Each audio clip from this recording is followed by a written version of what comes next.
بسم اللہ الرحمن الرحیم۔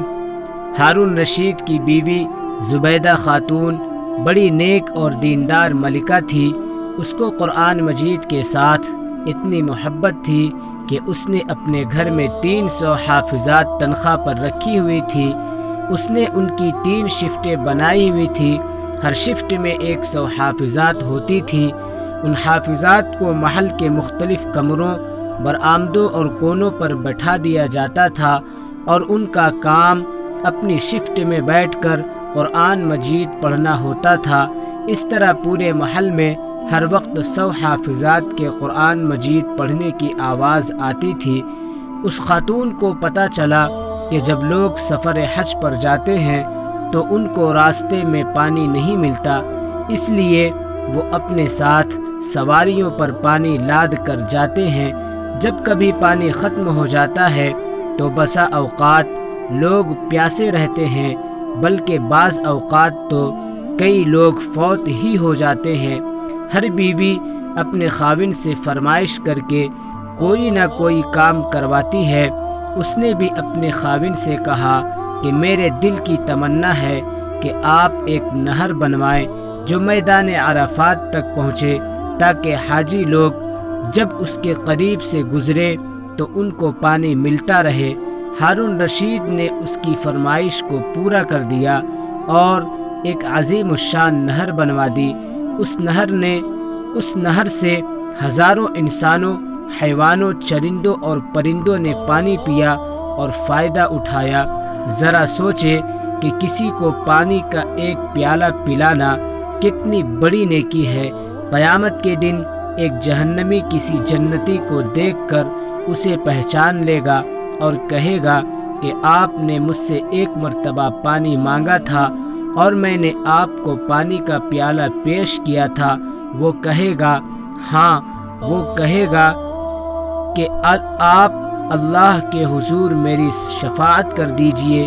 حدیث پاک میں آیا ہے کہ 1 پیالہ پانی پلانے پر وہ جنتی شفاعت کرے گا اور اللہ تعالیٰ اس جہنمی کو جہنم سے نکال کر جنت عطا فرما دیں گے۔ 1 پیالہ پانی پلانے کی اللہ رب العزت کے یہاں اتنی قدر ہے۔ انسان تو بالآخر انسان ہے، جانور کو پانی پلانا بھی بہت قیمتی ہے۔ حدیث پاک میں آیا ہے کہ ایک عورت نے اپنی پوری زندگی کبیرہ گناہوں میں گزار دی تھی۔ ایک مرتبہ وہ کہیں جا رہی تھی، اس نے ایک کتے کو پیاسا دیکھا۔ گرمی کا موسم تھا، اس کی زبان نکلی ہوئی تھی اور پیاس کی وجہ سے وہ ہانپ رہا تھا۔ اس کے دل میں ترس آیا اور اس نے اپنے دوپٹے کے ساتھ کوئی چیز باندھی اور پانی ڈال کر اس کتے کو پلایا۔ جب کتے نے پانی پیا تو کتے کو ہوش آ گیا اور اللہ تعالیٰ کی رحمت جوش کو آ گئی۔ صرف کتے کو پانی پلانے پر اس کی زندگی کے سب کبیرہ گناہ کو معاف کر دیا گیا۔ اب سوچئے کہ پیاسے کو پانی پلانا کتنا بڑا عمل ہے۔ زبیدہ خاتون نے لاکھوں پیاسوں کو پانی پلایا۔ جب وہ فوت ہو گئی تو وہ کسی کو خواب میں ملی۔ اس نے پوچھا، زبیدہ تیرا آگے کیا بنا؟ کہنے لگی، بس مجھ پر اللہ رب العزت کی رحمت ہو گئی۔ اس نے کہا، ہاں تیرے تو کام ہی اتنے بڑے تھے، تو نے نہر بنوا کر بہت بڑا کام کیا، تیری تو بخشش ہونی ہی تھی۔ وہ کہنے لگی کہ میری بخشش نہر کی وجہ سے نہیں ہوئی۔ اس نے پوچھا، وہ کیوں؟ وہ کہنے لگی، جب میرا نہر والا عمل اللہ رب العزت کے سامنے پیش کیا گیا تو پروردگار عالم نے فرمایا کہ تم نے تو نہر اس لیے بنوائی تھی کہ تمہارے پاس بیت المال کا پیسہ تھا، اگر نہ ہوتا تو نہیں بنوا سکتی تھی۔ یہ کوئی ایسا کام نہیں، تم مجھے بتاؤ کہ تم نے میرے لیے کون سا عمل کیا؟ وہ کہنے لگی، میں یہ سن کر گھبرا گئی، میرے پاس تو کوئی ایسا عمل نہیں ہے۔ اس گھبراہٹ میں اللہ رب العزت کی رحمت میری طرف متوجہ ہوئی اور فرمایا، ہاں تیرا ایک عمل ایسا ہے جو تم نے ہمارے لیے کیا تھا۔ وہ عمل یہ ہے کہ ایک مرتبہ آپ کھانا کھا رہی تھی، بھوک لگی ہوئی تھی، آپ نے لقمہ توڑا کہ میں اسے اپنے منہ میں ڈال لوں۔